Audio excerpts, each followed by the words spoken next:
we doing? Good. This just feels right, doesn't it? It feels awkward, but it feels right. Oh, yeah, because first time. Yeah, well, first time we've gotten to record an episode, first time we've seen each other in person in a while.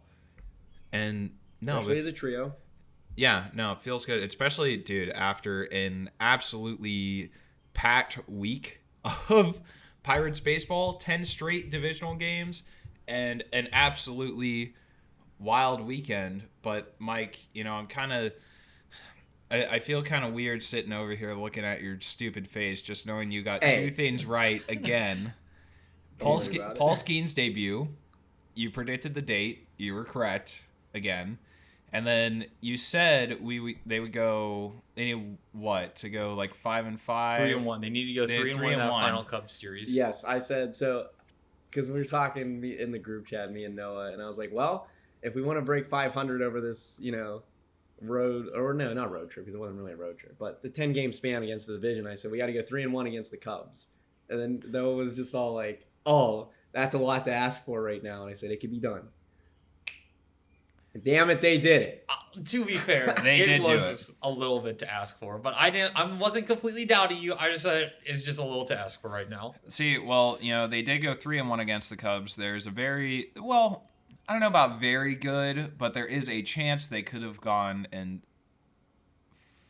swept the Cubs. Oh Christ, don't get me started.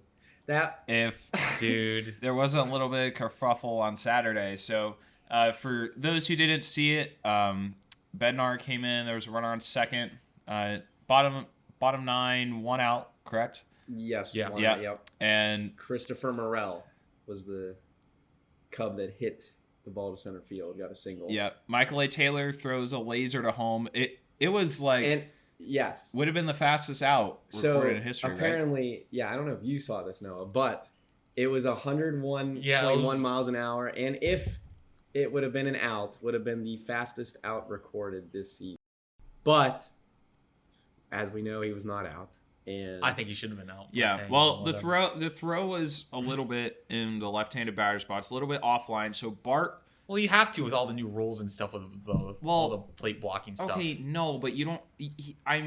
Noah. I'm sure Michael A. Taylor didn't plan on throwing the ball that far away from Joey. Yeah, I'm just saying. You could get a throw more online than that. You don't plan on I'm just saying that that we've seen that called before this Well, you year don't want to throw it up the line, right? Okay. But you could. It was a great throw. You could make a better throw than that. Yeah, is all I'm saying. But it didn't get it in fast. That didn't really matter. Not because Bart was still able to get to who was sliding home. It was Bellinger, right? Cody, yeah. So Cody Bellinger sliding into home. Bart lunges over. He tads him, and he is out. He is very clearly out in terms of where he tads him. As he tads him before he gets to the plate, he tads his foot. And Bart, since he had to lunge over, kind of rolls over on his right shoulder. As he's rolling over on his right shoulder, he's reaching into his glove to pick up the ball and then show the umpire. Which, I don't know about you guys. I'm like, why? Why did he do that exactly? I think he was holding it with two hands like this. Holding it like that. No, he reached out slightly. Because he reached out, and then that's where Bellinger hit it out. I mean, it's like what... He had the tag on him. He had two hands on the tag. Like, he hit his toe and kind of dragged it up his kneecap. But then, like, that's kind of as he was, like, rolling. And then as he was rolling, he tried to pull it out to show the umpire, like, hey, it was there. Yeah. And then Bellinger comes in. His hand whacks not necessarily intentional because there's no, like, downward motion swiping. He had his hand up. Regardless. And he slides through and knocks the ball out. And they call him safe because he dropped the ball. But clear as day on the replay, Bart clearly had the ball long enough before, you know. Yep. And they showed the replay, and New York said, still out. He's still safe. Oh yeah, still safe. Never mind. Sorry. It's just frustrating. You could just hear it in the broadcast because it was Greg Brown and who was the other one? Was it McHenry? It may have been McHenry. No, I don't think I can't watch the Pirates broadcast, so. Well, Michael knows all about horrible calls. Michael McHenry knows all about horrible calls at home plate. Oh Christ! Jerry Meals moment. I just remember they were just so like mind blown because like there's literally a rule saying that like the player cannot knock the ball out. Like Yeah. Well, what I was wondering is how long is the rule for how long do you need to hold the ball before it's considered an out? Because I almost think that should be considered, since he was moving it between his glove and his hand. Yeah, exactly. It should be considered almost like a transfer to second base. That's what it should have Because been. that's what That's I what it was. thought It was a transfer. was. Which, you know, one, Joey, I don't know why, you know, you can show him the ball in your glove. That doesn't That's the only change devil's anything. advocate point of this. That 'cause, doesn't change like, anything. But like still, like that looks like a transition. He very clearly tads him before he reaches the plate. And he, you know, I understand if the umpires there make that call of, you know, oh, he's safe, just because it happens very fast. You know, he probably should have still called him out. But if the umpires there want to make the call and say, oh, he's safe, then you go to replay. You know, the whole reason we've had this system of replaying for, dude, who even knows how long now? It feels like Since 2014. Really? yeah. I remember the first replay walk-off was at home play against the Giants and the Pirates. It was Starling Marte sliding into home. So we're Oh almost, yeah, okay, I do. It was remember against that. Tim Hudson. Boyd, holy Tim crap! Hudson, man.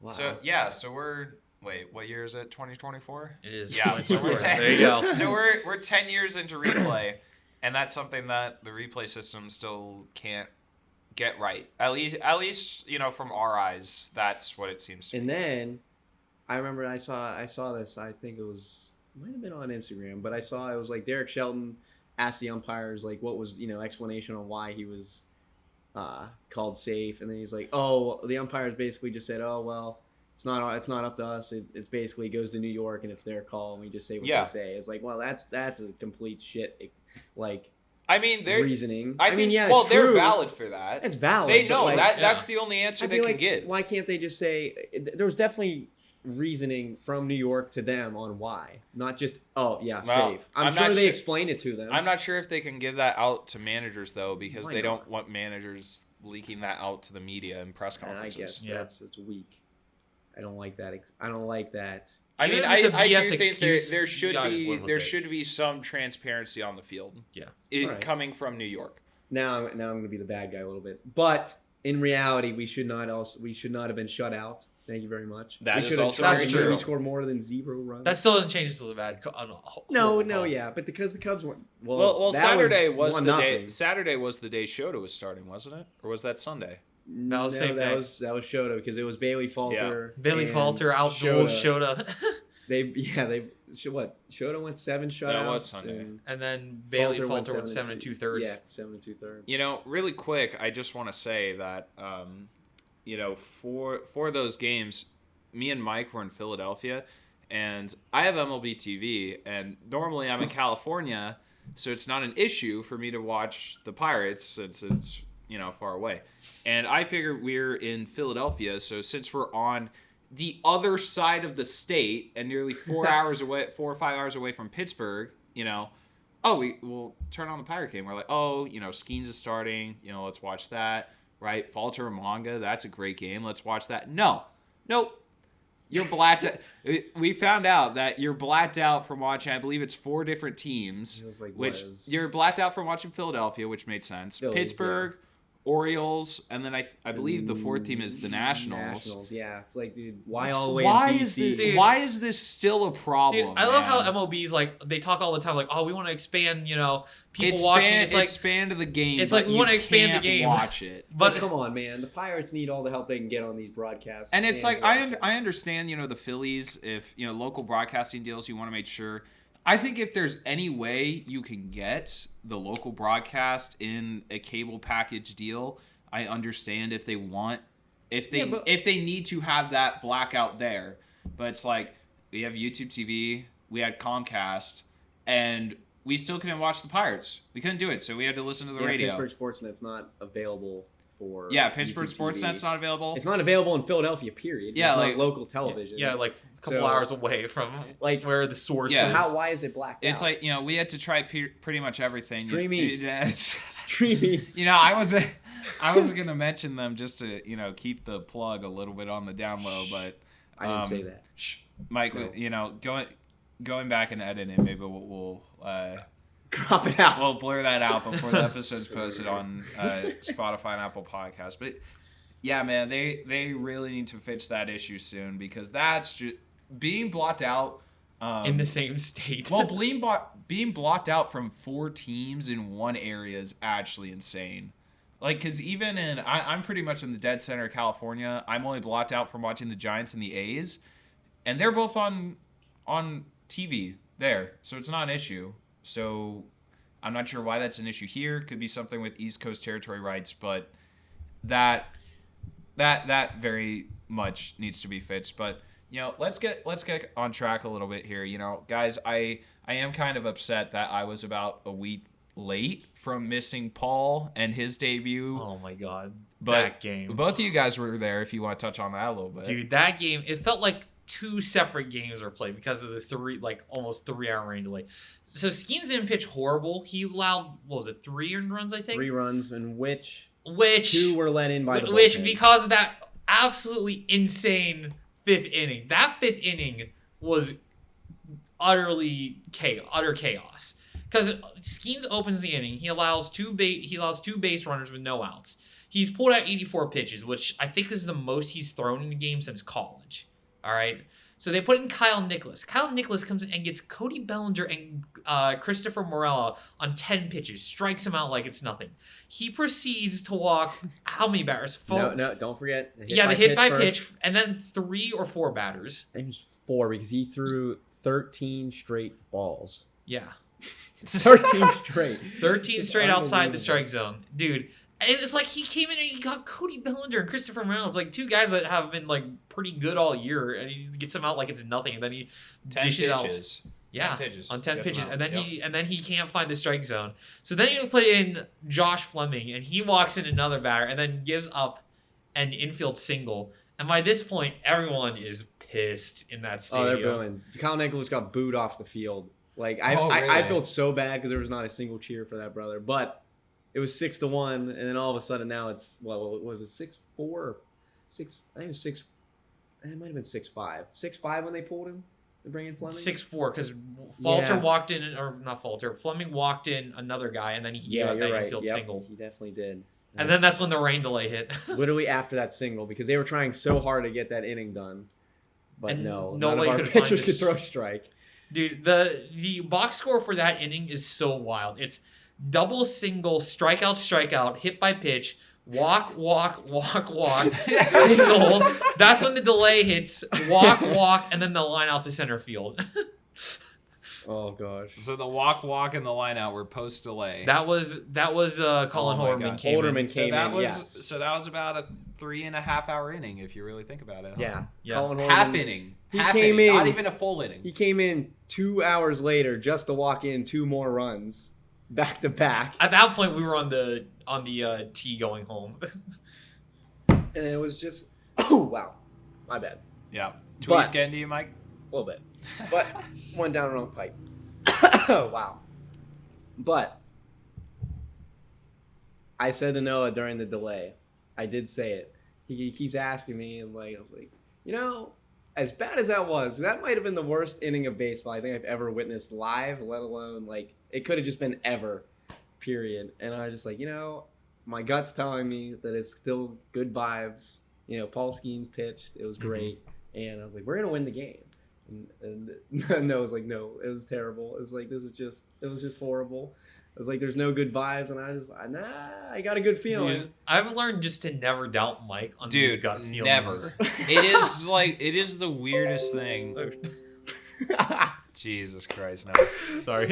It is just like the weirdest thing I've ever seen, because Mike will tell me it could be anything outlandish, but if Mike tells me like, yeah, you know, I just have a gut feeling about it, I'm like, dude, I'm taking that straight to Vegas, going straight to the casino and cashing that. See, I wish my gut would be right when I decide to gamble. Because then it's wrong. But if there's no money involved, I'm a genius. But It's probably the money it's probably that money that rids it for you a little bit. because I said it, and then we're sitting on the tee, and then all of a sudden I'm following GameCast on the MLB app, and then I look, Yasmani Grandal's up with 2 runners on, like 1-2 count, I believe, and then next thing you know, It's that in-play runs. It says in play runs, and I was like, oh, maybe we tied it. And then all of a sudden it shows 416-foot bomb, and now the Pirates are winning 9-8. And I was like, oh my gosh, I told you. I was like, good vibes. And then McCutcheon comes in and gives us an insurance run. He did. And, I'm just glad they won because I feel like losing the Skeens debut would just completely take all morale out of the city because it was absolutely electric. Yeah. In that stadium. Really quick, before we get to Shelton and some of the chants that happened at that game, we talked about it last show. I wanted to talk about Paul's, debut, kind of the expectations that we had for him coming up, and other people that we said is essentially the most hype pitching debut we've seen in at least 14 years. If not since Strasburg. Yeah. I would say since Strasburg. Even more than Cole. Yeah. If not more than Strasburg, just because of really now. I think it's just a social media era. Just because of the era we live in now, but and who his girlfriend is. Yeah. That's true. that is very true, so I was heading to a concert on that day, and before the concert, me and Josh, we were watching the game a little bit. And, I will say Josh was impressed, learning that Livy Dunn was his girlfriend. So that was good to see. But you didn't know that? No. Void. No. But during that first inning, though, dude, I haven't seen something like that in a long time for a random game. Well, it wasn't random other than the fact that it was his debut. But for just a straight game in May, to see a guy have almost the entire crowd standing during pretty much the entire first inning until he walked Bellinger. He came in, struck out the first two, and then got 0-2 to Bellinger. And dude, the crowd was like fired up. We were standing, dude, the last time we did that was literally Jared Jones. It was the same situation opening day, or not opening day, home opener. And we stood up, but it ended with a line out the center instead of strike out the side. But it was pretty much everyone standing, at least that they were showing on TV for pretty much the entire inning. Like from the first pitch, everyone knew they were there to watch something special. I thought he, his stats were tainted a little bit just because he, gave up those couple runs while he was technically out of the game, but they were still tied to him. But overall, I think, he had a pretty good debut. In terms of hype, I think it lived up to expectations. They had an absolutely great crowd. But, we'll talk a little bit about his start in Chicago very soon. I was going to say, I think they say, I want to say through 17 pitches that touched 100 mile an hour or faster in the debut. It was like the most 100 mile an hour pitches in a debut. Yeah. And it's like, it's not surprising. That's exactly what people wanted to see. It's like, dude, in the first at bat, he fires a strike in there, and then you look at the radar, and it's like 101, and it's just like, oh, this is exactly why we're here. And then he every pulls strike, out the 95 mile an hour splitter. Dude, that is brutal. The splinker. That is true. It is a splinker, but dude, that was absolutely brutal. I just think every strike that went by, the crowd got so loud. It was just every strike. I don't think I've ever seen it. And it was just because it was just like a big game feel, even though it was a random Saturday in Pittsburgh. Yeah, no, it almost looked like a playoff game. It kind of came across that way on TV. Yeah, if you give that game a national broadcast and tell me that it's a playoff game, I would have believed you. No, I know there were some people that were saying that that Buddy didn't do that great. But those are the people that didn't actually watch the game. And those are the people that are probably expecting him to come in and throw, a no-hitter. and throw, 6 no-hit innings. But, I mean, that's something he did a little bit later. But, they just were a little impatient. Just give it 5 more days, pal. You'll be all right. But you guys heard a couple Fire Dirt Shelton chants in the stands, didn't you? It got pretty loud in the upper deck of PNC. Dude, there was more than just a couple. Yeah, that was pretty loud. It was a lot of the stadium. When did they start coming in? I want to say it was probably after the second or third. Yeah, I was gonna say second or third walked run in. So it would have been 6-3 or 6-4. Because it blew my mind in this one. Nobody went out there to check on Kyle Nicholas at all. Not even Grandal didn't even step off, step in front of the plate and Try and call calm down. time and go talk to him and be like, hey, settle down. And this was like, I mean, bases are still loaded, and you just walked in your second run. It's like, settle down. The pitching coach didn't even come out. Nobody. They Nobody just came left him out Nobody. there. None. Wow. Until the damage was done, and then Shelton came and got him, and that's when The one entire thing I can say stadium booed. about Shelton is like Shelton didn't expect Nicholas to go out there and throw 13 straight pitches outside the strike Well, especially zone. after 2 Ks. Like that's Yeah. that's the but at the same time should have been yanked after the second run crossed the Yeah. plate. He That's shouldn't what have I went would out there want. and let in the third one come in. It should have already been gone. Someone should have at least visited the mound after the first walk-in. Yeah, walked exactly. It's because I mean he hit I don't remember who he hit, but he hit him. in. Was and it you Bush? I think it was Michael Might Bush. have been Michael Bush. It was But then, either like, Bush or Ian after that, Happ. it was a 4-pitch walk. It's like, okay, time. You know? Talk to your pitcher. Let him know, like, hey, bear down. You just got 2 of their best hitters out of the lineup to start the inning. Now, why can't you start strikes? Let him Yep. hit the ball. Mhm. You know, make him swing.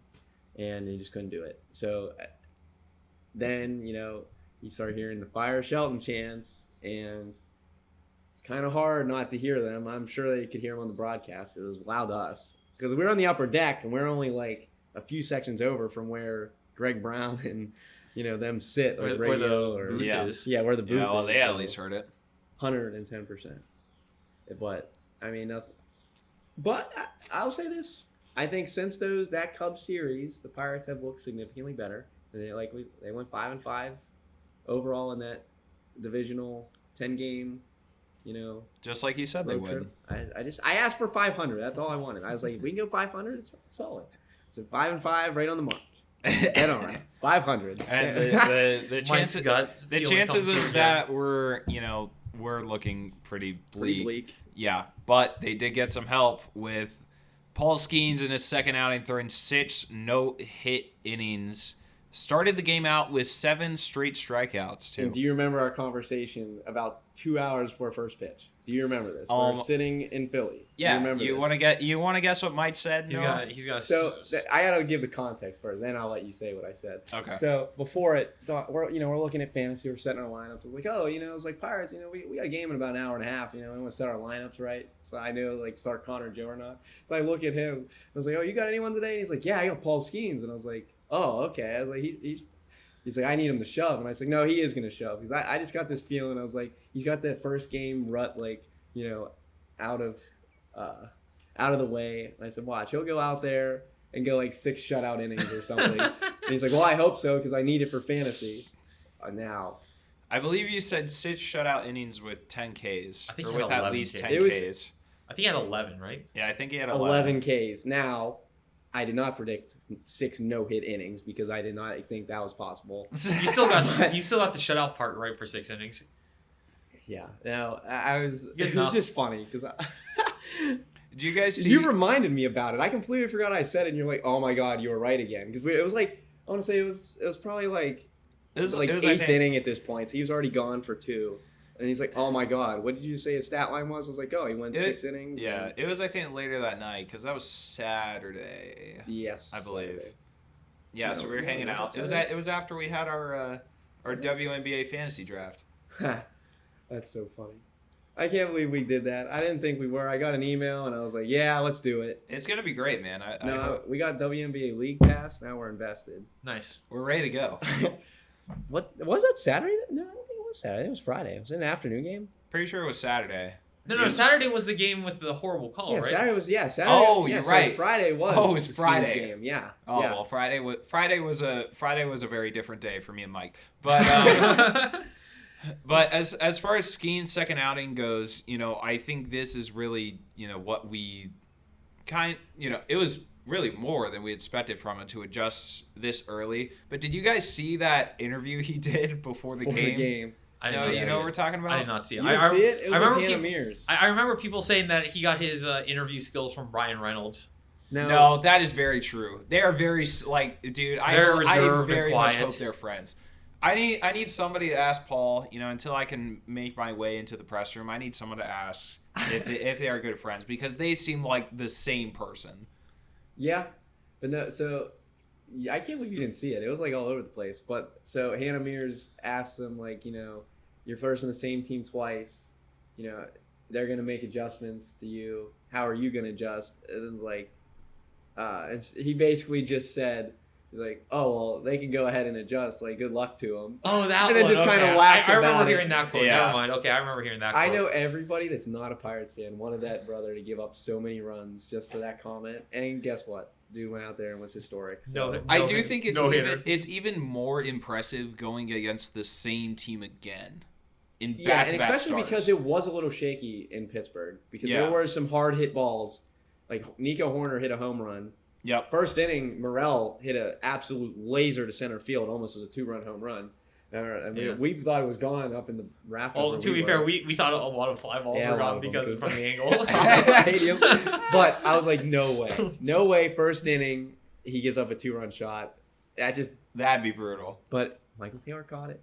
Yep. And to bounce back like that, I thought, like, maybe if he went like 5 innings and 2 runs or something, like 5 hits, 5 or 6 Ks, that would have been great. That's what I want to see out of him. 6 no-hit innings, 11 Ks.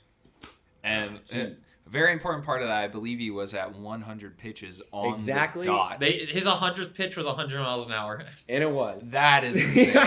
You know the Oh my Foolish Baseball God. video with about Justin Verlander, how later in games, how man, he was he able keeps to doing still it. pump 99, He's the 100 same miles an way. hour. And Yeah. he's been that way pretty much. I don't know. Since even back at Air Force, he seemed that way. Yeah, he wasn't hitting. I mean, as hard as he is now, but he was able to maintain that velocity because I did see him at a couple of games at Air Force, and it seemed like he was still pushing that later into games. So that just seems like a second win that a few starters have, and Paul Skeens having it just seems a little bit unfair. Yeah. And okay, so one part we left out, I think we were kind of talking about it before we started recording, but when we were on the T ride home and this guy was like telling us, I can't believe they pulled him, it was only at what was like 80 pitches 85 or something, 84, 85. It's like the most, which is the most he's thrown all year at that point, right? And he's like, oh, back in the day, 70s, 80s, these guys used to, pitch on like 2 or 3 days, and threw 100 pitches. Yeah, back in 1920. And he's like, so I just wish they were tougher. And I'm like, well, Dude. they also weren't throwing 100 mile an hours in the 70s for 90 pitches a game.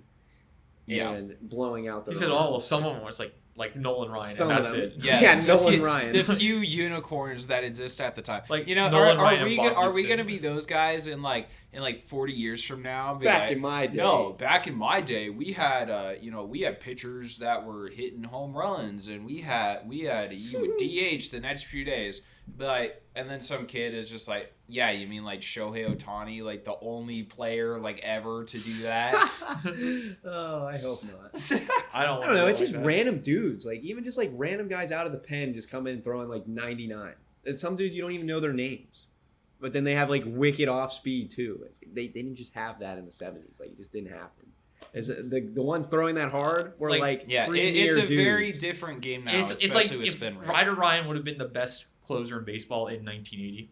Yeah, Then he started Hall of making fun Famer, probably, to be honest. And Ryder, if you put Ryder Ryan in a time machine and sent him back to 1980, he's gonna score some 50 save seasons. I believe what we said too. It was if Paul Skeens pitched in the 70s. Oh, and he'd set the ERA record every he'd year. literally be one of the best pitchers of all time. And I said it. I said, I don't know if the award would be the Cy Young Award anymore. It'd probably be the Paul Skeens Award if he pitched in 1970 because they wouldn't be. Oh yeah, because the touching only him. guy who threw that hard back then was Nolan Ryan, and Nolan Ryan did not have the Exactly. same kind of command Paul Skeens does. No, not at all. And that's we forgot to mention that. I thought it was funny. I was going to touch on that because he's like, oh, he only threw 80 pitches. Back then, these guys are throwing 100 plus. I was like, yeah, well, they're also threw throwing 88. 10 mile an hour slower. They were throwing 88 miles an hour. Meatballs. But, So wait, we'll change the subject a little bit. We've been talking a lot about pitching. So, no, I think you were the one that brought it up about, it was the comments that Ben Sherrington made about the hitting. I think it was about 9 days ago. About Or that. whatever, yeah. What was Yeah. the comments, or what were they about? He was just saying some of the stuff with some of the expectations of it, and then he basically said he was taking responsibility for it. So I'm trying to load up some of them here. I don't know if you guys have it loaded up. I can pull it up. He here. said it says, well, it's never one thing. We know we need to be better, Believe we will. Believe we can. Believe we will. Ultimately, I'm responsible for that. I'm the person who leads baseball operations, person who is ultimately responsible for all of this. It's definitely something I'm putting on myself more than anything to try and help figure out what we want to do this year. And he just kind of goes over all that and just saying, look, a lot of these guys are here and are going to be here, which I assume he's talking about some young like Reynolds, Hayes, Cruz. I mean, Gonzalez those are your core. even. Nick Gonzalez. And we're going to get this thing going largely with the group that we have here, basically saying, this is the guys that we're going to win with. So, he says, we believe in that group. We just have to do it. It's I think much shorter term, at least from my experience in the past, usually where our energy is best focused, not on. Sorry, I'm sorry. I didn't know. I didn't like popcorn reading in school. On how do we get this hitter's OPS from 600, 800 in a week? That's hard. Over time, we try to do things that would help that happen. Shorter term, generally, where our energy is best focused, how do we play a team game? So yeah, and I think over the it's been 9 days since he last said this. This was posted on May 11th. May 11th. So yeah, 9 days. So I think we've seen it. The offense has been better, and to go with that, they've scored 44 runs since he's made these comments, which, as we know, the Pirates have been abysmal at scoring runs since the last time Spotify, Apple has seen us on the last pod. Yeah. So I think we're starting to see it. I mean, certain players. I hope so. We all know who I'm talking about when I say certain player. Yeah, you do not need to elaborate. Trust me, Mike. Not cooking right now. Yeah. Still, but I think some of that core, like you said, Nick Gonzalez, has came up and been great so far. So. Yeah. Well, in that quote, it's a lot of just good team speak of, especially from the head of baseball ops. That's kind of what you want to hear of. It's on me, that this is the roster we've assembled, that's come to fruition over the last few seasons, and these are the guys that we need to rely on to win, because there's no just easy way to, go out there, make trades, drop people, and flip this roster around. It's the guys that you need, even if some of the players that are not on the side of the fans right now are performing well, because some of them aren't, right?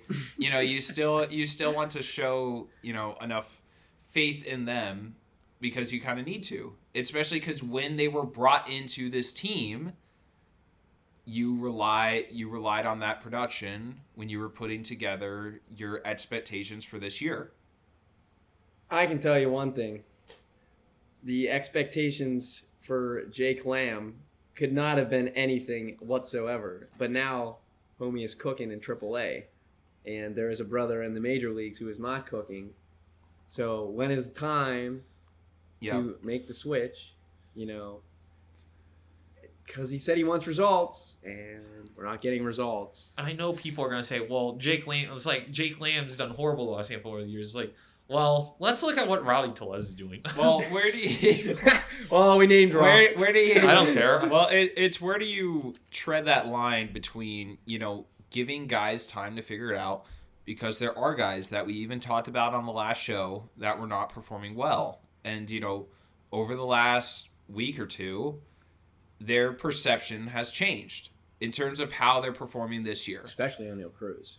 And, it's like... Absolutely. What will it... Yeah, especially O'Neal Cruz. He's a great example, because he was a guy even 2 weeks ago we were talking about as... He's batting like 210. Yeah. And now he was as up to underperforming. 270, and now... I mean, he's back down in the 250 range, but... That's still fine with his so power. It's like how long do you give a guy like Rowdy to, make that change? Because, say, Jake Lamb comes up instead in his place, whatever happens to Rowdy, gets traded, gets released, whatever it may be, right? Because he doesn't have any options. So then it's like, say Jake Lamb comes up, he doesn't perform either. Then what do you do?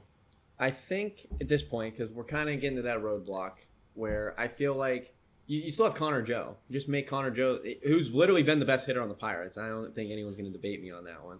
But I think you have leeway with him there. And so say Jake Lamb isn't that. Yep. There's still G1 Bay who's in the minors. You're going to call him up.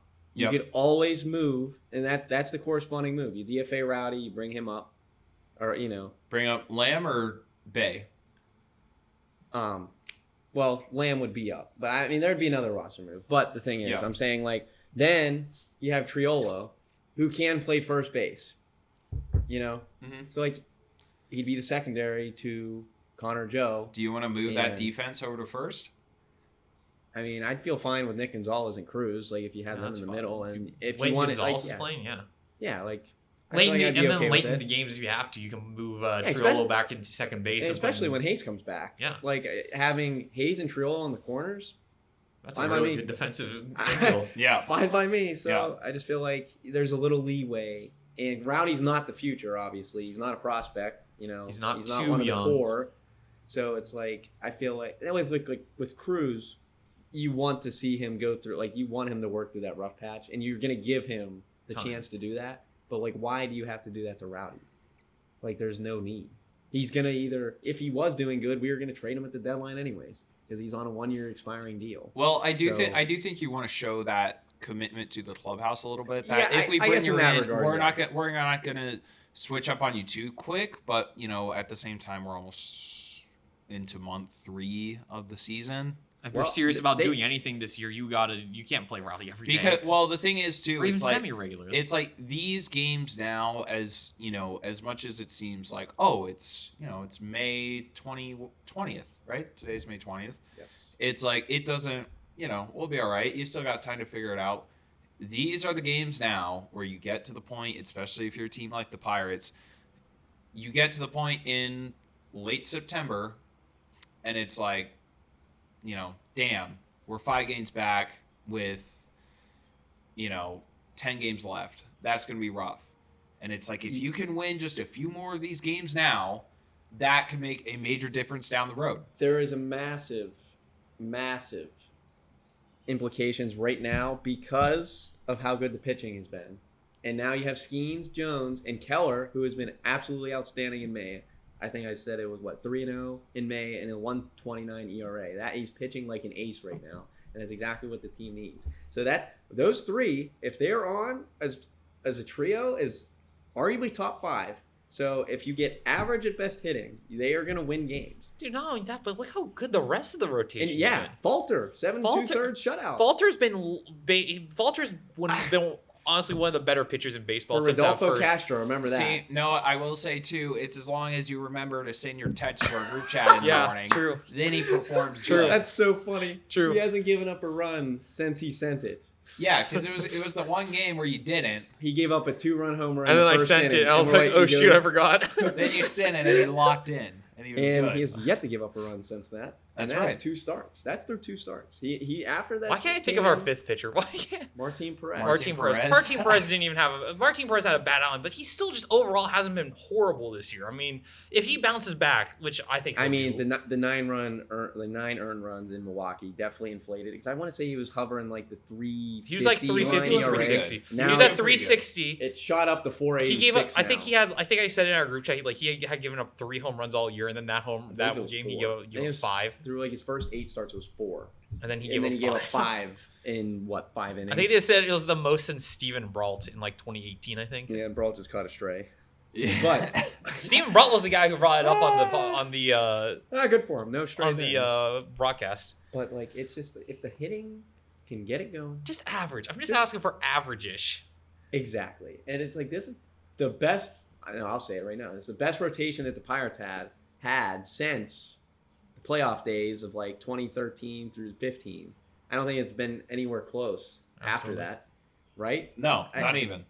Especially when you look at it, it's Especially like with that's Skeens the up core. now. Yeah. Like, that's a core. That's not like one dude we plug and played and has been performing. No, Skeens is here for what? At least another 5 years, 6 years minimum. That's a minimum. Jones. You gotta I take don't know how many advantage of this Jones now. has. What? Jones till like 27, I think. Right? I could be wrong on that. He Because should he was be, a 2020 draftee, so he should be. Yeah, It's like 'cause 6 he'll or have 7 He'll have years. like a year shorter. and than Keller's fresh off an extension. Than Paul. So obviously You got these guys for 5 to 7 years. You gotta do Exactly. something with it. So it's just like And even It's so Bailey encouraging. Falter, you have for like 6 or 7 years. or You 5 know, or 6. I mean, it was kind of crazy. I didn't know this, but Connor Joe, if you're including arbitration, is a Pirate. Could be a Pirate through 2027. So it's like they have leeway to find the first baseman of the future. Yep. You can use him as a bridge. I mean, Sugo. no. No. No. Absolutely not. I think it was in the group chat, in the Slack group chat I saw, someone suggested trading for Josh Bell at first base, and then you immediately shut it down, and then we're like, oh, after consideration, you're like, if he's hitting the ball, why not? I Right? mean, Yeah, I was that never a could be massive fun. Josh Bell fan. I think so, that would just be the vibes in Pittsburgh would just be elite. Yeah. Because your everyday fan of the Pirates sees Josh Bell and is like, oh yeah, old time Pirate. They don't really look at the fact. I that didn't he was realize. a Well, terrible first, defensive when I first said that, I baseman. didn't realize how good he was doing. So and just recently he hit a game-tying 3-run home run off Edwin Diaz. yeah, when he in the pointed to the sky. Yeah, that was a fly ball. He pointed. According to Edwin He Diaz, that pointed was to a the fly sky ball. on Like it a was- 420-foot home run. That's like my favorite. Right. Dude, that's like my he did that to favorite Jacob thing Stallings' Closers do. grand slam. Dude, walk-off. I'm so proud to say that only happened to me one time, and then I never did that again. Well, I think it's more of like, please be a pop-up. Please. I don't know, Speak like, it into I- existence. Throw the finger up. Normally, I feel like it's closers actually think it's a fly ball, and then they're like, Oh. oh, oh, that left. Yeah, I remember doing it once. I threw this guy a slider, and then boom, up to center, and I'm like, oh, there's no way that's out. Dude, it hits the slide in center field, and I'm like, oh my god. Oh man. Absolutely pieced. But Noah, I believe we do have some trade news. I'm gonna take a piss break if you guys want to get into that a little bit. All right. Go for it. Yeah, So- the ultras are flowing. So, so we traded Rowanzi Contreras for cash. How do you feel about that one, Mike? Well, so first of all, it was originally used DFA'd. Yeah, he was originally And- DFA to make room for Skeens. Yes. And I was okay with it at first. I was like, Paul Skeens, right? But then after the disastrous inning by Josh Fleming, and then he blew up again in Milwaukee. Granted, there was an error that kind of hurt him. But There's he still two gave up errors the that grand inning. slam. There was two No, errors that it inning. was reclassified as a hit for Triolo. It was not an error. I'm just But saying that Triola he still blew should have made up, that play. but then they Triola DF still should have made But that they play. DFA'd Fleming right after that. So Yeah. why not just DFA Fleming then before Rowan? Well, because we have like no lefties. I get that, but why? It just didn't make sense. But then in the end, we did get cash. So I mean, we did get something that could help. It wasn't international spending. It was just cash. Yeah, it was just cash from the Okay, Angels. So, I mean, I don't know if I you know- mentioned he was the Angels, but yeah, it was the LA Angels. it was the Angels, and I feel like he's still cooked over there because they have no pitching and are not good at developing pitching, other than Detmers. Yeah. That is about it. I just am so frustrated with Contreras. I love Contreras. When I remember even before we acquired him, I wrote an article saying that the Pirates should trade for Contreras, use Adam Frazier to trade for Contreras, because I thought Contreras was going to be really good. He had that first year in 2021, and since then it's looked like a fluke. That 2021 in the minor leagues where everyone said, this guy's throwing 95, Yeah, 97 miles an Because hour. then when we get him, he was a top 100. No, he wasn't top 100. No, he wasn't yet. even then. No, He was- became a top 100 Yeah, prospect yeah. after we got him. Yeah, didn't he sneak into top 50 I before think we called he him may up? have been for a couple I don't know. sites. It was close. He was like in the 40 range. But And then we call him up. He does okay. He does okay in 2022, and then since then 6.17 ERA, 18.9% strikeout rate from 21.1% his rookie year, 10.6% walk rate, and a 1.49 home runs per 9 rate. It's just been like, though he lost velocity. When we first came up, he was throwing like 95, 97. Now he's saying like 94, 95. And here's the thing too. I get like Rowanzi hasn't been great, but he wasn't doing horrendous to the point where I would have pulled the trigger this soon. Yeah, in the I don't know season. if I would have done that. Of him of all the pitchers on the roster, Yeah, because I they could have just- moved. They could have moved Ryan Barucki to the 60-day injured list. They could have moved Marco Gonzalez to the 60-day injured list. Yep, and it's just like, I mean, I think his ERA was 4.50. I could be wrong. You on could have that. just kept him as It's like a low. hovering in that- You could have just kept him around as like a low leverage guy, someone that you put in when like you're just ahead an by like inning- 4 or just 5 an inning runs, eater, or yeah, you're down 3 or 4 runs, and or you up say 4 or it's- 5 runs or yeah, something. or that either, and just hope that he can go 2 innings and maintain a lead, or maintain Until he the figures deficit something or out. whatever, I mean, but I don't know. Just looking back at the Tyone trades, kind of upsetting. Yeah, because Miguel Yajire is not even in. He's not even a Pirate anymore.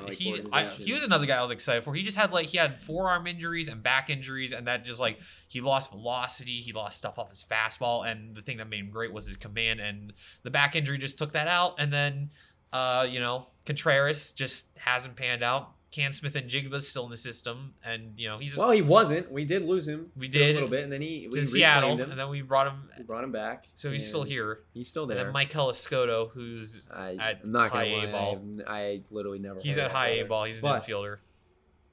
And the way the Pirates hit around Taillon, I mean, it's a little bit of a win, right? Yeah. Jack Sawinski owns that dude. Jack Sawinski. Yeah. I remember I think we were on our way back to Pittsburgh, and I saw the stat, and it was like, oh, after his home run, and I don't remember what inning. It was early on in the game, like maybe second inning or whatever, off Taillon. It said it was through 6 career at bats against Taillon. He's now 5 or 6 with 4 home runs. I was like, I don't think I've ever seen that dominance off of one pitcher, especially for a player like Jack Sawinski, who is is who he is. Is who he is. Not that great of a hitter. But I call that a minor win, and we'll take it. Mike, you talking about your favorite player, Jack Sawinski? No. But all right. I found that interesting. Going back to Roansy really quick, that was all just straight cash, no international money, right? Correct. Yeah, right. It's just straight cash. Yeah, we kind of touched on it while you're doing your thing. I wish it was international money. We need it. Because now I'm gonna do mine. Uno momento por favor. Yeah, good to see you, Mike. We kind of touched on the starting pitching a little bit. I did want to take a look at the starting pitching outlook for the future, because now it's getting pretty interesting. You got a couple guys who, Skeens, Keller, Jones. That's your big three. Yeah, those are the big three. Those are the guys who are going to be locked in. Next year, though, it gets kind of interesting. You can always add somebody in free agency, I suppose. But I don't think we need to. Well, honestly, my guess is that I don't really think they need to either, especially with, how much limited funds they're going to have. And I figured, they should probably all spend it on offense, right? Yeah. Yeah. So all the stuff, I mean, look at it. You have Skeens, Keller, Jones. They're the big three, like we said. 40-man roster. You got Falter, who's doing great this year. If he continues to do great, I don't see how you can't put. Is he out on 1 year? How much control does he have? I think it's a decent amount. It's not like he's a free agent next year. Beautiful. You got Oviedo coming back from Tommy John surgery next year. Yep. You got Priester, who he's been up and down, but he hasn't really been awful this year. I think Priester could be a solid 4 or 5. I was gonna say the same. He's pitched so far as like an average 4 or 5 starter. Mm-hmm. Then you have Mike Burrows, who's gonna come back from Tommy John surgery later this year even. He's someone else. He had Tommy John surgery April last year, so he's a guy that could really help this pitching staff out in the second half of next year. And then you just keep looking. It's like you have Bubba Chandler, Anthony Solomito, Thomas Harrington, Hunter Barco, and Braxton Ashcraft all at who are going to be at AA, and they're all either talented or doing good right now. Yeah. It's just so much pitching. And then you look at even like in the lower levels, like A-ball, high A, the FCL. You got Xander Muth, who's their second round pick last year. He's a side armor who throws like 94. You have Carlson Reed, who's doing really well. He's a relief pitcher for WVU, but they put him in a starter role. He's doing great. Michael Kennedy's doing great at A-ball. Jun Suk-shin was one of their top international guys a couple years ago. And then you also have to think, well, now they also have a team option for Marco Gonzalez, which, even if they don't bring him back, it's just so much pitching right now. Yeah. Mike, welcome back from your piss break. I did want I throw you into the fire straight here. Looking at all the starting rotation options, it looks like they're going to have heading into next year. All right, I got to go and help my dog. So. Oh, yeah, we'll see you in a minute. But looking at all their starting rotation options that they have, do you think it's about time coming in June, July that they trade some of these prospects or, some of the guys who are on the edge, like a Priester right now, and trade them for a hitter?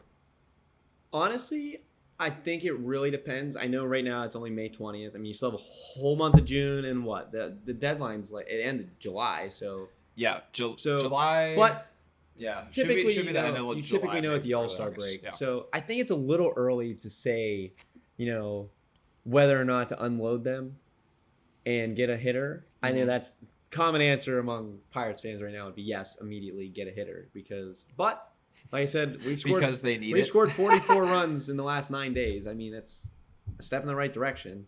But I think you'll know more come towards back half of June, right before the break, where they're at. Because right now the Pirates are only a game and a half, I believe, out of the wild card spot, the last wild card spot. Yep. So I mean, you're right in contention. So they might be minor buyers, I would say. And yeah, Priester would definitely be a guy.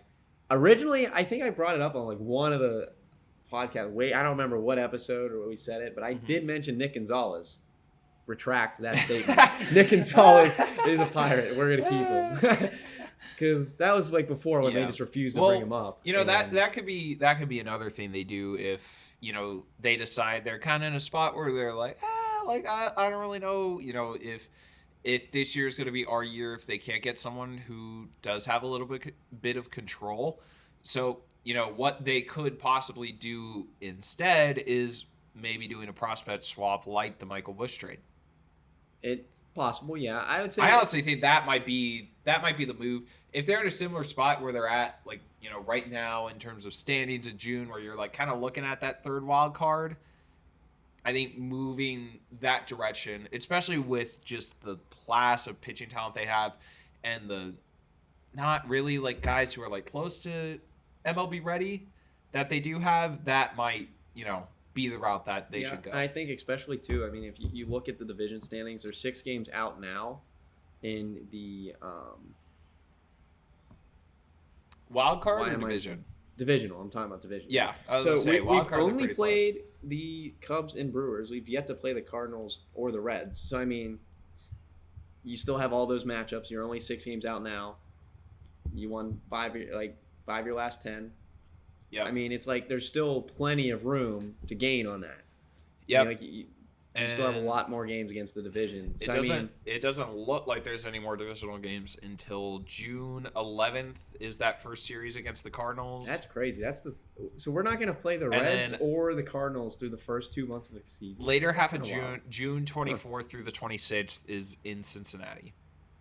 See, I think once you see us play the entire division and get through that, then you're going to Dude. know if we're going to be buyers or sellers. This is why I still can't stand the everyone plays everyone schedule. Now I know we talked about it a little bit, but like it's Off camera. It's cool. Well, not off camera, off microphone. Yeah. Like it's cool that it's you get to see guys come in. Yeah, every Ohtani. other year. Like Ohtani and Trout are 2 of those dudes that like I've literally never seen them play, and I Yeah. think now Ohtani's coming. Obviously, now it's a little different. He's on the Dodgers NL team. Yeah, They would have seen him more often, but now he's coming to Pittsburgh. So I just think it's cool, and especially now because the even like pitch clock shortening the games, it kind of goes hand in hand like with what the whole meaning of it is. It's like it's trying to get more people to come to the ballpark, and I think getting more stars that you don't typically see, like or we haven't seen, Yeah. it plays into effect with those same fans. So that is true. I think if you look at guess it that way, I think it's okay. yeah. But one like kind of additional element to that is like when we do play the Reds and the Cardinals and the Cubs, those games mean a little bit more because those are guaranteed games you can make up in the division, right? yeah, I guess that's something I really never thought of before, but I guess is something you can look at. I'm gonna be honest a little bit, Noah. I did want to stall a little bit until you came back, and I'm very glad you came back. So we were just talking about trades that the Pirates could make for trading within systems with another club for getting a prospect for prospect type deal Yeah. just to add more hitting prospects in. So Noah, I mean, you are the prospect master himself, black belt in prospects. Noah Wright, everybody. Noah, is there anyone you think they should trade for, or do you think could be a trade candidate within the system for another prospect? I think that if they were to look outside the system, the Orioles would make a great fit. the Orioles just have so much prospects too. That is true. And it's kind of like the opposite. They have so many position player prospects. You know, they have so many guys The that we do not. Yeah, the We do not. The Orioles prospect factory of white boys with long white hair. lesbians. But what? I mean, you figure what Pirates like best hitting prospect is Termar Johnson. He's at high A. He's got a while At till he least comes most up. most prominent. He hasn't Yeah. been that like But good. you got Kobe Mayo at Orioles. He just fractured his rib. Yeah, I saw that. Not like making. That was the play guy, in though, foul I was looking territory, at. and he caught the Oh. ball and fell down. Jumped for it and went literally right down the stairwell of the dugout. Fractured a rib. That's brutal. But so that might be delayed. But that would be interesting. Heston Kjerstad was So- another one.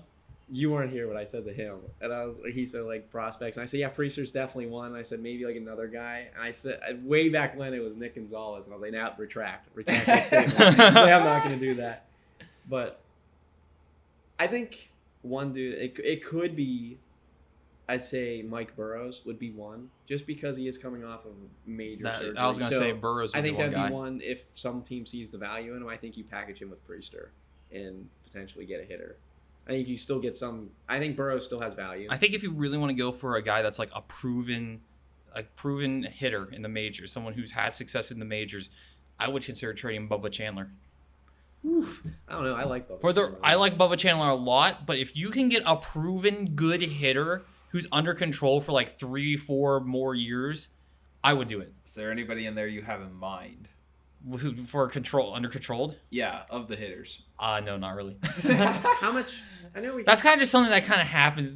That kind of stuff more forms as we get into Now, June and That July. that is how that much? is true. How much control does how much control does Taylor Ward have from the Angels? I think 3 or 4 years. I would about- not be opposed to that. What about Jazz? Jazz Chisholm. I feel like he should be due for an extension soon, right? He came up in 2021, correct? Uh, I think it was 2021. So, But I would yeah. do Jazz Chisholm Or even and Ryan De La Cruz from the Ryan De La Marlins, Cruz too. is It's another like- one I like. Well, I would say it looks like the Marlins are going to be looking at moving him from everything I've heard. Well, pretty much Marlins are going to fire sale at the deadline, so I feel like anyone on that roster is up for grabs. Maybe outside of maybe Sandy Alcantara or whatever, but He would be he had an arbitration settlement this year for $2.625 million. He'd be a free agent in 2027. It looks yeah, like. I mean, that's very valid. I mean, that's pretty much like we talked about earlier at the core of the rotation. I mean, at minimum, they are together until 2027. Yep. So, I mean, and then you have Jazz. If you have Jazz until 2027, I mean, Michael Taylor is a 1-year fill-in, really. Yep. I mean, and Jazz is playing center, And he's in his age 26 season currently. and that would completely fit the mold of the young Bucks. I feel like that could be, that'd be good, actually. That's a good call. I like that call out. Jazz Chisholm. I kind of forgot about him, but I think he would fit in with the roster pretty well. 100%. An outfielder, and you can put him in a few different spots too. If you wanted to, they if could you want probably to put move him back back to at second base. You can, but realistically, you're Exactly. not No. you're not going to do that with Gonzalez up. If you call G1 Bay up, can play second, and Triolo, you're just No. not going to do it. See, well, now all we need is Mike. We need you to have a good feeling about Jazz Chisholm being a Pirate. What's your feeling on Jazz Chisholm to the Pirates, Mike? I don't know. I literally said to No. him, I don't know. Wrong answer. No. Well, it's like I said to you You're supposed to earlier. say it guaranteed to No, it's happen. like when I said earlier before, when he was gone, I was like, well, I don't even necessarily know if we're going to be buyers or sellers yet because we still technically have another 11 days of May and a whole month of June to see. and then where we're most of gonna make July. up. Yeah, I And understand. so I it's understand. like- Well, for UT, you can't control it. It's just But hey, like, if it's just we feeling. okay, so I get it. hypothetically, we are in that contention and we are in the market for a hitter. Yep. I'll have a good feeling about Jazz Chisholm come July. Okay. Well, We'll only when do you that. get to July, we'll do. Ask me again. We'll do a little bit of circle back. Yeah. Man. Oh man, dude. But did you guys see that? I believe it was like a Twitter thread almost of Ben Cherington, his run. Now we're talking about trades. His run of trades between 2020 and 21. You guys know what I'm talking about on Twitter? Unfortunately. Yeah. Hey, not all has been bad. Not all has been bad. What was really interesting looking at that is I saw some people that were, people seemed a little bit divided in the replies to it. The tweet from Buckin93, and he put together pretty much a bunch of screenshots of his trade run between 2020 and 2021, and there's some interesting trades in here.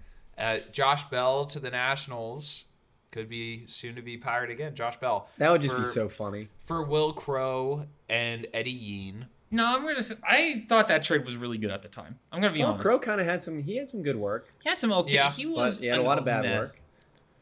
Yes, I'm just saying at the Mid. time I don't think that trade is when you obviously in hindsight it looks bad, but at the time, I mean Bell is a really really bad defensive first baseman with an inconsistent bat, and at the time Crow and Yean were both ranked as top 10 prospects in the national system.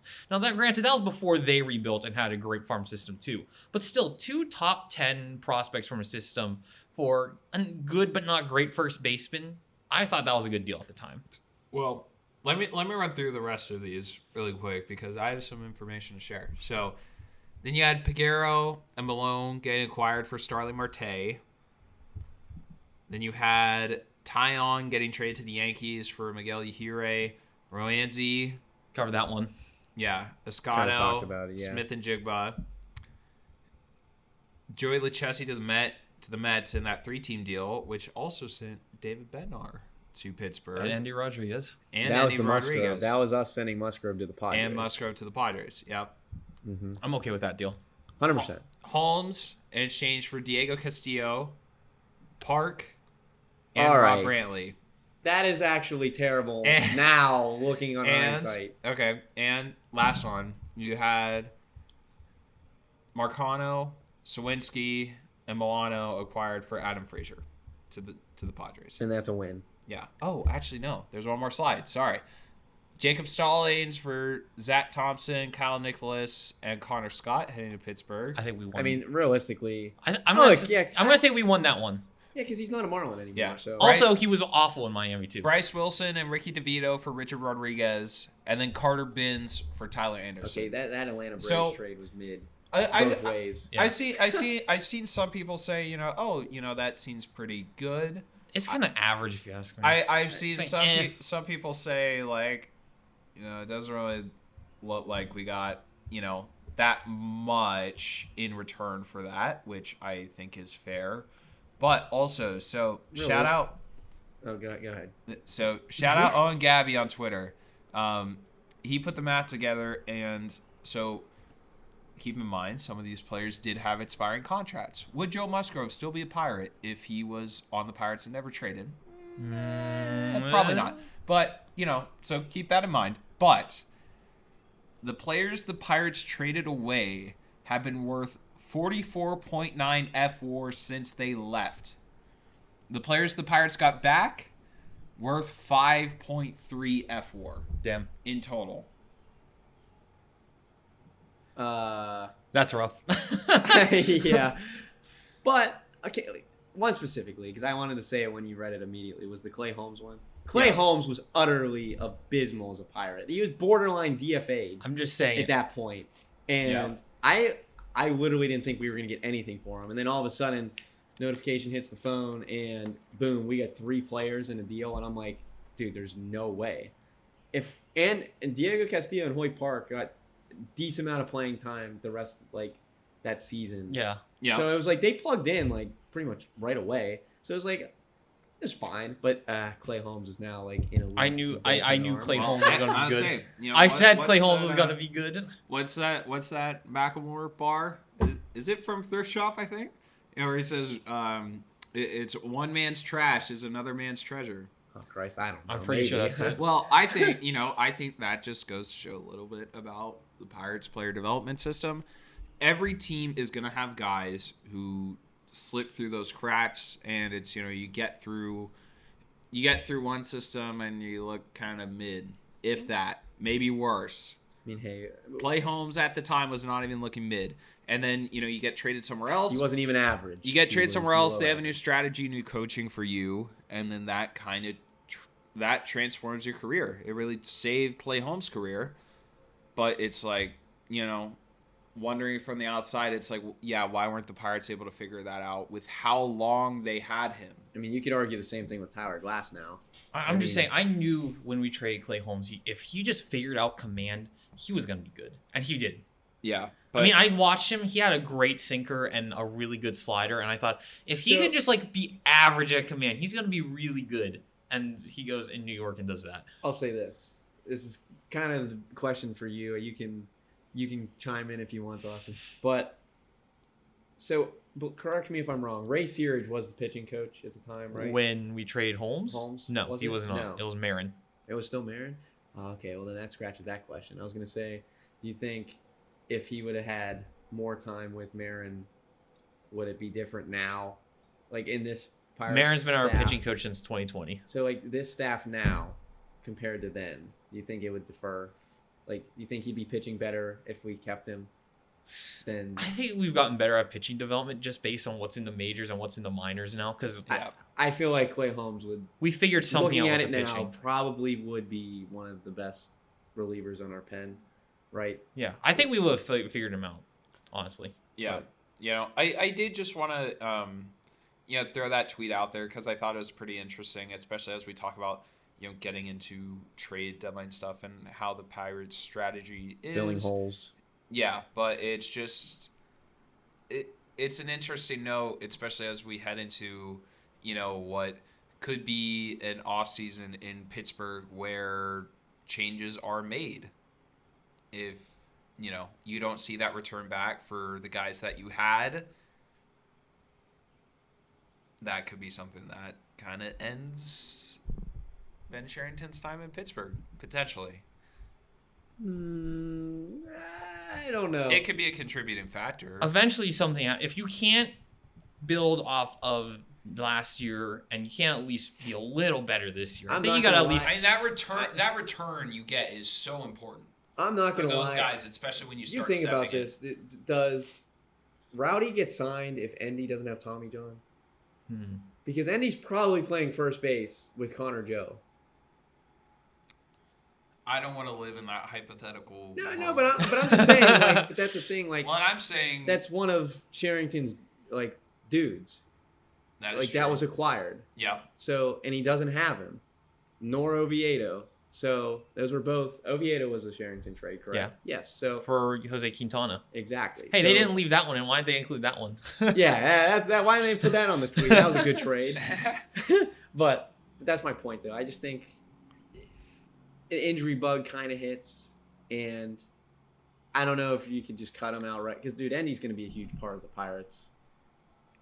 It's just how it's going to be. Him and Henry Davis were supposed to be, But, I mean, Henry Davis, he's been rough, but it is what it is. He's doing good at AAA.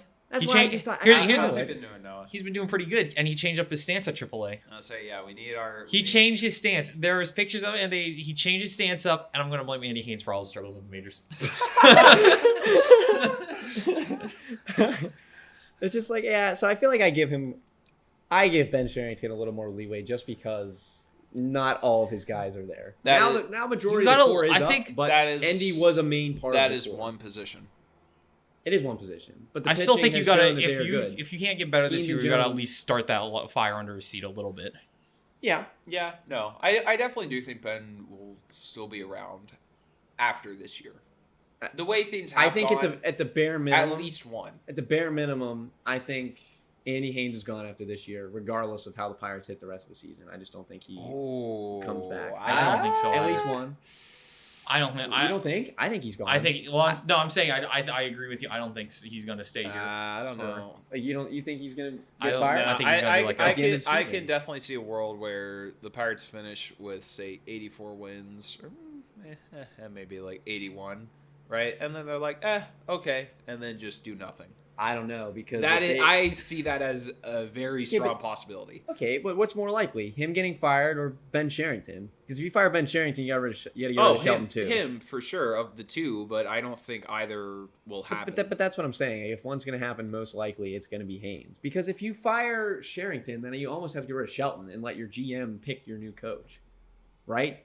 If I don't think if you want a Sherrington's new- gone, there's a very good chance Shelton will be Like, gone. yeah, as like I well. don't think you want the new GM coming in with Shelton, right? At least let him pick, because then that's the new. Well, regime. Shelton, remember we signed him to an extension. not You that did long extend ago. the extension, but if it's abysmal, and you fire the whole the GM, then Yeah. I just don't see how you keep. I just Shelton, don't. too. I just don't think it's going to have. I don't think Shelton's going to get fired at the end of the year. Andy Haynes, on the other hand, I don't know about The him. one thing I would say is I always backed Shelton because it seemed like up until this season he was always good at substitutions or playing the right people at the right times. This year has been utterly abysmal in terms of batting order.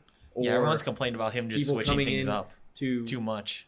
yeah, exactly. Like how can you have anything change when you have a batter batting second, then all of a sudden he's batting seventh, and then he's off after going 3 for 4. Yeah. It's just like you can't get anything going that way. And I just This the is way worse it's that been, was if you my ask me. defense of Shelton this whole time. This is the when we worst were, it's like, been with mid. that.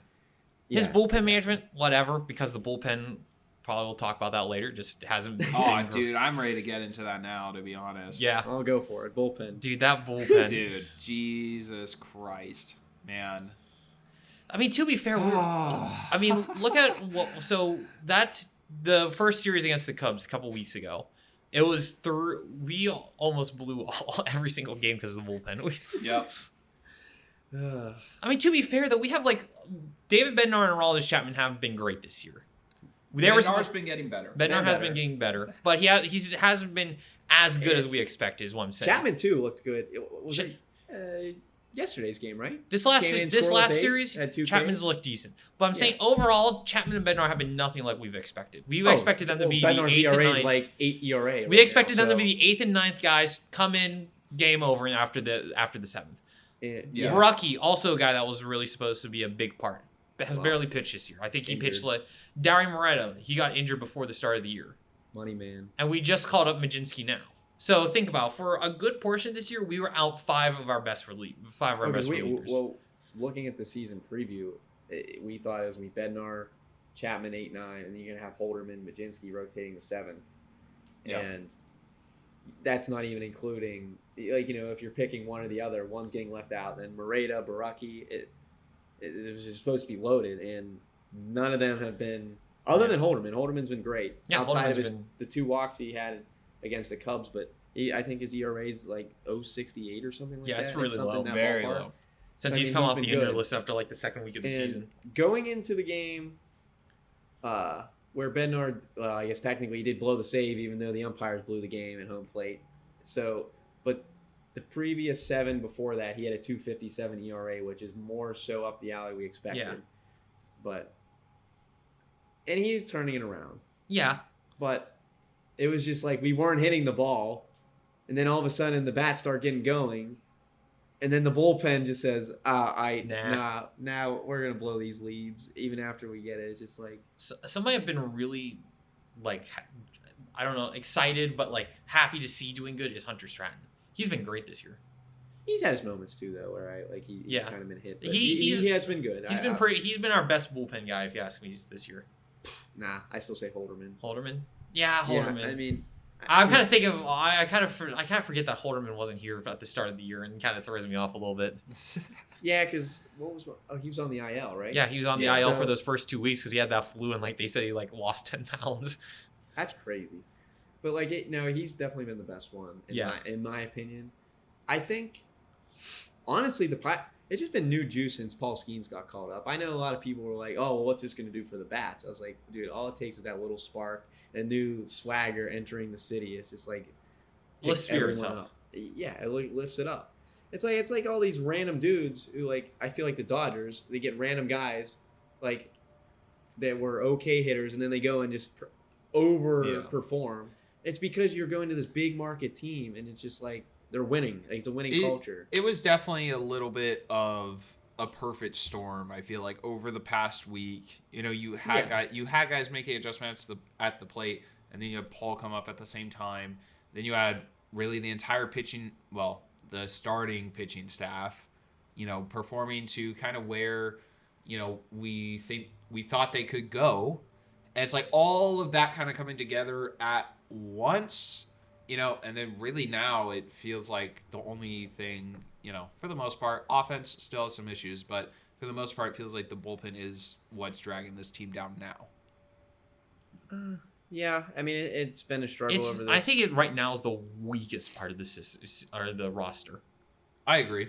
And I never thought I would have to say I know. that No, going into either. the season. Going into the season, we all said how this would be the best part of the roster. Yeah, we I all know. thought it was a starting pitching. Where it's like, if they could just be average, we're going to be a good team. And now they've been above average, and we Now are they've still been carrying a the losing roster record. on their back. Yeah. Literally. Yeah, fun. Yeah. It's funny how that goes. But he's just because, like, remember? But yeah, I remember thinking like, if we have a lead after the 6th inning, it's over. Yeah. Literally. And MLB, the preseason rankings had the Pirates bullpen ranked third. I think. I thought it was second behind We the were- Phillies. It was 3. I am like 99.9% sure on that. Who else was up there? I Who? don't remember who. No, Oh, I don't know. I was Oh, I asking thought- you. I thought you were like I thought you were gonna say like the dramatic Giants or question. something. No, I don't remember who it was, but like I just remember specifically we were number 3, and I was like, wow, because I just remember saying, oh, it's about time, they're showing Pirates some Yeah. preseason Even respect. then 3-2, like that's great. And I would have just been happy with top 5, and they put us at 3. I was like, all right, cool, and they have not done that, but Yeah, but I mean, what do we think can be done to help the bullpen, or at least relieve some of that stress off? Well, calling Well, up hitting. Majinski was a big one. hitting too. I mean, I feel like the more realistically, they're not going to blow every multiple run lead that we Yeah, have. yeah, Like, it's that just not is- going to happen. that is true. So if the hitting is like you give them a 3-run lead, I trust the bullpen to not blow that. Yeah. I do feel like too that takes More so than that that. takes some pressure off the relievers as they're going out there. If like, oh, this is tied, or oh, we're down 1, or oh, we're up 1, compared to oh, we're up 5? Like, oh, all right. Like, Yeah, like it's a very different vibe going in. I know there are some guys who go in and they like that element of it, like knowing like it's on me. At the same time, that puts a lot of pressure on one guy coming into the bullpen, especially if it's a guy who isn't, Bednar or Chapman, and isn't used to that closer role and being in that mentality of, it's always a tight game and it's like anything I give up, we could lose this game. Having that buffer of runs could definitely make a difference in terms of how you approach. It could help you be more loose on the mound and just kind of, free flow it a little bit. And it does give you some room to try things that could help you on in the future. yeah, I feel like hitting is like the main part of baseball because like you can get away with average pitching if your bats are good. Yeah. Now, if the bats are bad and your pitching's average, you're going to be a bad team. It's just kind of how it goes. Yep. So, At this point, if the bullpen can be average and the offense can be average, our starting pitching is going to carry the rest of the way. yeah.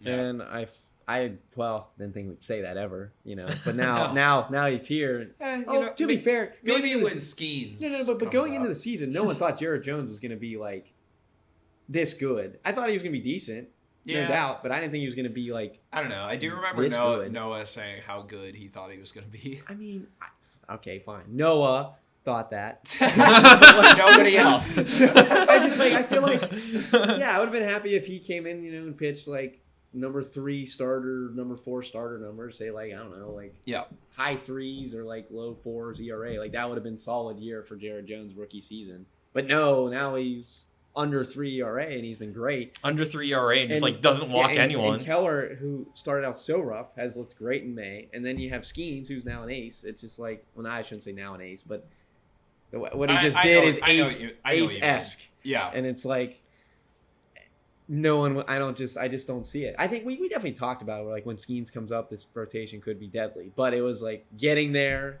It's is going to be could be the rough. problem. And But it it hasn't wasn't. been rough. It No. has not been rough at all in that regard. I remember after that first start of the year, everyone was ready to send Bailey Falter to the sun. Oh Christ, no, including me. Yeah, I was not. I wouldn't know I to wasn't send him to happy. the sun I was after like, game all one. right, you got to consider doing He something got else here. booed on opening day And then he when he they announced his name. and then he has like an God. ERA under 3 since that start.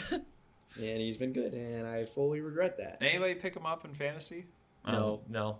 He My doesn't get rotation's enough full. strikeouts That's to, true. to pick him up. That's true. Our fantasy league isn't too It's deep. like you give up hits, man, and then you start losing points, and you can't do that.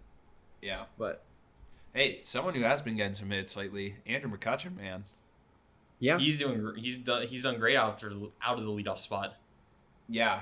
No. How about that, man? You guys remember when we were first talking about that? And we were like, yeah, Andrew McCutcheon on the Leo spot. Like, that's certainly a choice. Like, and then he hit 2 leadoff home runs the next 2 games. And well. well, I'm sorry. Leave him there. I texted you guys, and I was like, dude, what are we doing? I remember that. I was like, dude, he's batting like 160 right now. I mean, to be fair, he was getting really unlucky with some of those. You see some of those batted balls. It's like, oh yeah, Dude, like yeah. Dude, literally, like the 980 Brewers series. 980 expected batting average, and it just is a line out.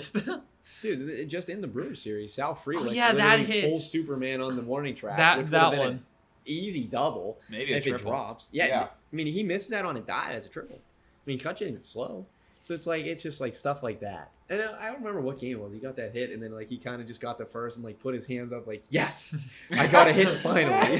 One dropped. he has the 9th largest gap in expected slugging percentage and the 26th largest gap in expected weighted on base average. And you see he's hitting the ball. He has a 17.2% barrel rate, which is a career best for him. I mean, we're talking about this is better than when in like 2015 when he was still an MVP candidate. And he has a career low chase rate at 16.8%. So he's rarely swinging outside the strike zone anymore. Yeah, Ben Sherrington, Derek Shelton, please never take Andrew McCutcheon out of the Leadoff spot. for the rest of the season. That is his spot.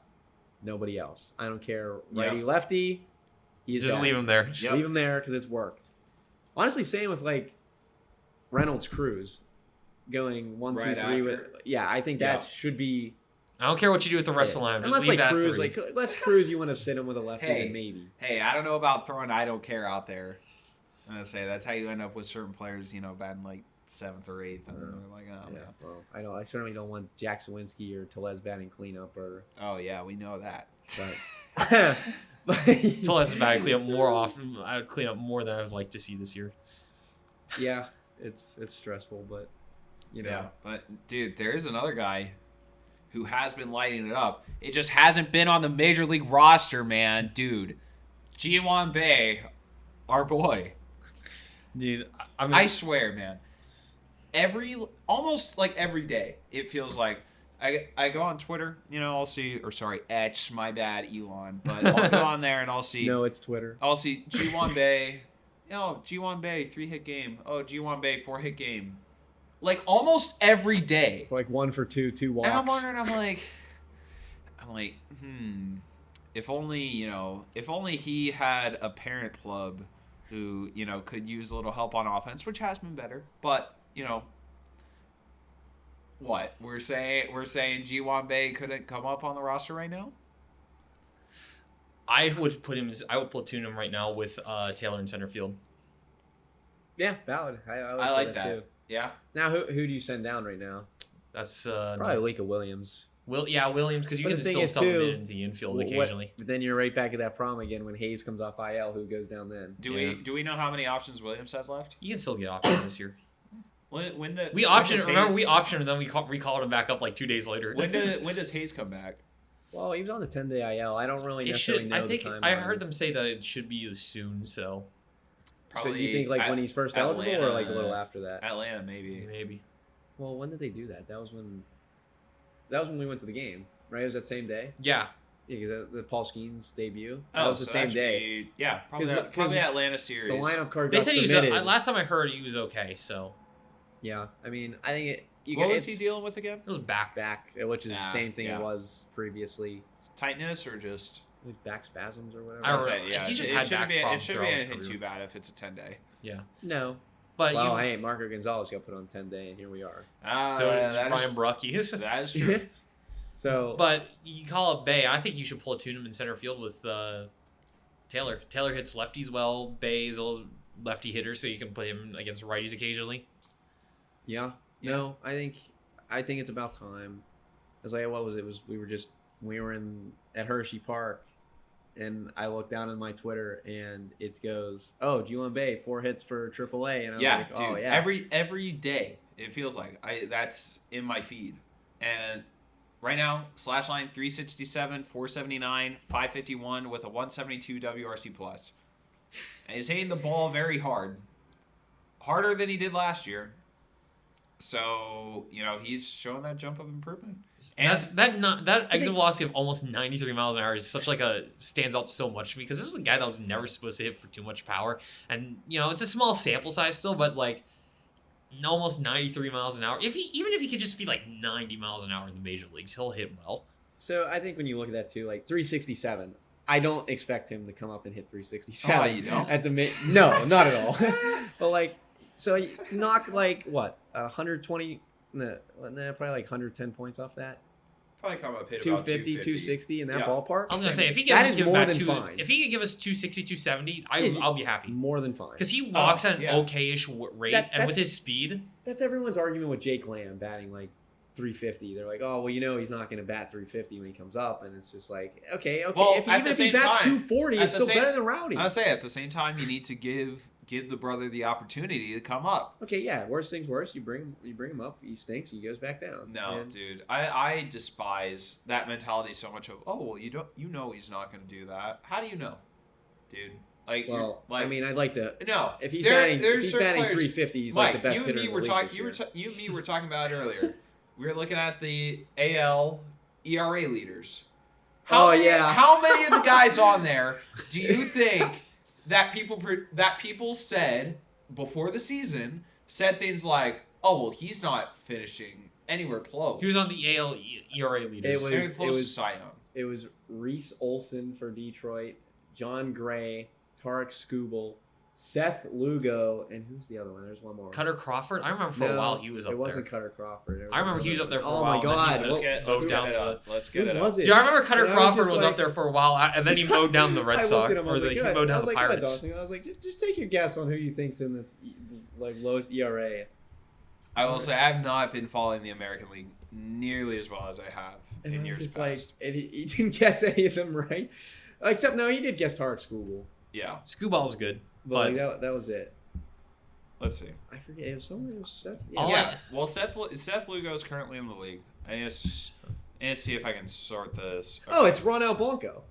That's who it was. Oh, yeah, with Houston. Yep. Suspended. And it's like, yeah. 2.09. sticky stuff merchant. Hey, no, he's innocent. Yeah, but even then, think Still. about, like, I guarantee you there are Royal fans out there who said before the season started, like, oh, yeah, Seth Lugo, like, he'll He's probably, okay. he'll probably, Well, we wanted the Pirates to get him. he'll probably be all right. Oh, man, dude. Looking Void. back at it. But, yeah, like, he'll probably be, a 3.5 guy.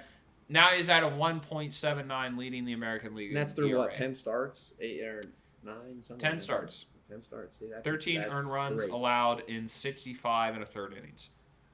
Yeah. It's like, dude, it's like no one was gonna. No one could have predicted that top Exactly. five. I don't care It's who like you are. you don't know.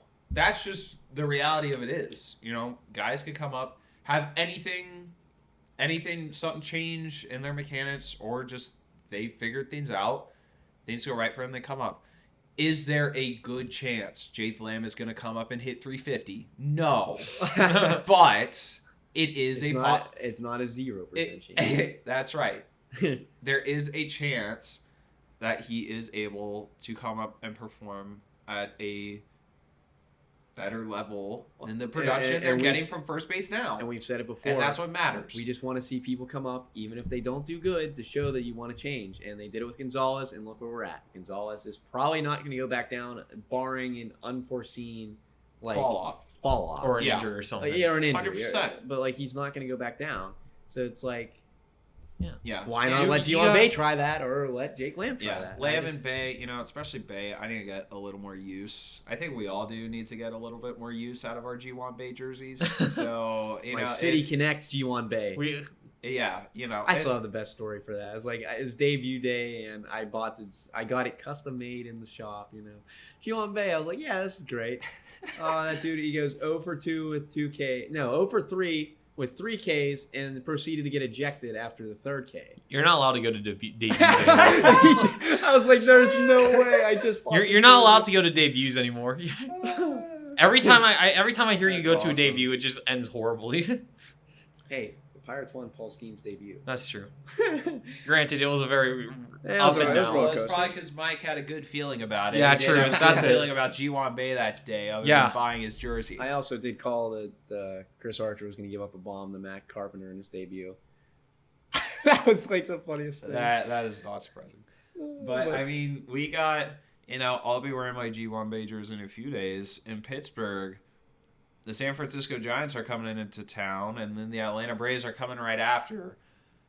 This Giants series, man, you got to beat the Giants with Atlanta coming to town, Dude. especially the way they've been playing recently. dude, well, So like kind of like not Atlanta Braves esque. dude, They're bound to do get you hot. know how good the Giants have been playing And lately? they have. Yeah. It has been absolutely insane. Luis Matos has 20 RBIs and like 3 at bats. If it's not that, it's close. It's like 16, I think, and 27 at bats. Their offense has been absolutely on fire, and it got moved, so they had a little bit of a shuffle in their rotation. So Logan Webb is now starting Tuesday. Blake Snell is coming back and starting Wednesday, and then I believe Thursday is going to be. bullpen game. Yeah, I believe I heard from Alex that Thursday is going to be a bullpen game. dude.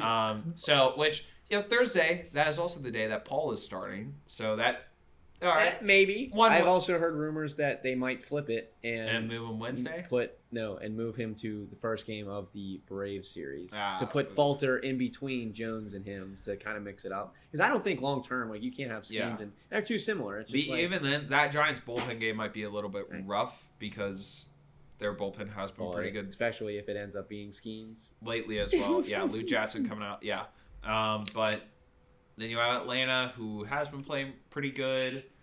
They blew the lead today, but But This look is at gonna their be star rough, players man. though. No, we Acuna got hasn't it. been that good. Matt Olson hasn't been as good. Austin Acuna's not Riley been as hasn't good. been that good. Remember- you know who Remember- has been good? Ozuna from the Braves. Ozuna from the Braves. And Do you- he's been way better than anyone probably. And do you remember when predicted. we were at the Pirate game with Skeens and we were watching on the TV during the rain delay? They were like an out away from no hitter, and then someone hit a home run or something. It was JD Martinez. Yeah. That right there. That's a dude I could see. That is a Pirate player to trade for. And he could play JD? first base. No, he He can't. could do it. Or DH him. I don't know about JD. I could see a Tommy. He's batting like Pham. 315. I mean, why not? You put him at DH, then where are you gonna put Kutch? Play him in the outfield. All right, He could do Oof. that's a move. But hey, you know That what? is- You know that what? is If that's a interesting. gut feeling, I will take it. it.